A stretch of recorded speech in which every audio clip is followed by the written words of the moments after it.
Why would Jaylen Brown ask the league to fine him? And is a $35,000 fine proof that he's crazy or that he's fearless? It started on January 11th at home against the Spurs. The Celtics only shot 4 free throws the entire game. After a heartbreaking 5-point loss, Brown went straight at the refs in the post-game interview, calling out their double standards. Then he took it even further. He posted on Twitter, "Fine me. I'm tired of this bullshit." 2 days later, the league did exactly that. For most superstars, a $35,000 fine is pocket change. But for Jaylen Brown, this was never about the money, because even when the cost was $50 million, he still refused to stay silent. Back in 2016, before he was even drafted, Brown signed a 5-year endorsement deal with Adidas worth over $5 million. But when the contract expired in 2021, he didn't renew. Nike, Puma, major brands lined up with massive offers. Brown walked away from all of them. Later, he revealed the truth. He had turned down endorsement deals totaling over $50 million because they included clauses restricting what he was allowed to say publicly. They didn't want him speaking on controversial issues. That crossed the line for him. And that's where the tension with Nike began. In October 2022,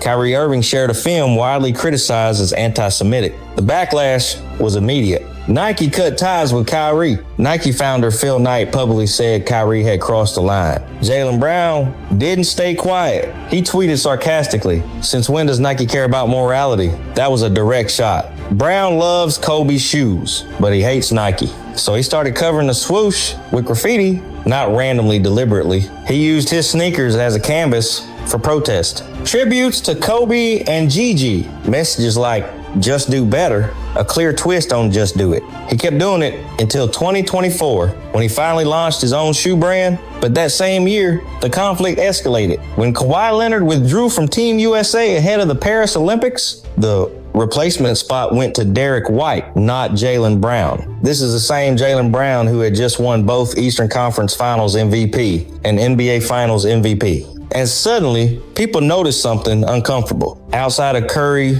Embiid, Edwards, and Halliburton, almost every player on Team USA had strong ties to Nike. Brown fired off 3 tweets. One said, "I'm not afraid of you all or the power behind you." Another directly tagged Nike, questioning whether corporate influence played a role.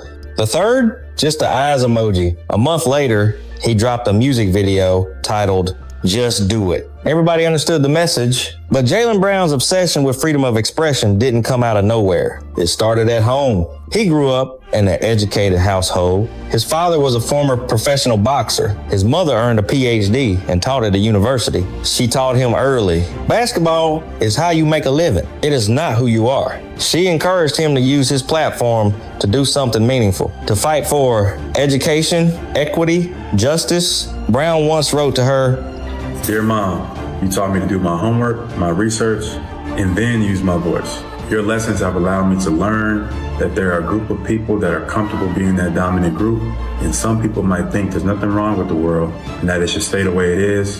I'm one of those people that challenges that." Instead of choosing Duke or Kentucky, he chose UC Berkeley, one of the top academic universities in the country. There, he completed a research project on poverty. At just 22 years old, he was elected vice president of the NBA Players Association. He partnered with MIT to address education inequality for communities of color. After George Floyd was murdered in 2020, Jaylen Brown drove 15 hours to Atlanta to personally join peaceful protests. In July 2023, when he signed the richest contract in NBA history, 5 years, $304 million, he didn't hold the press conference in a luxury venue.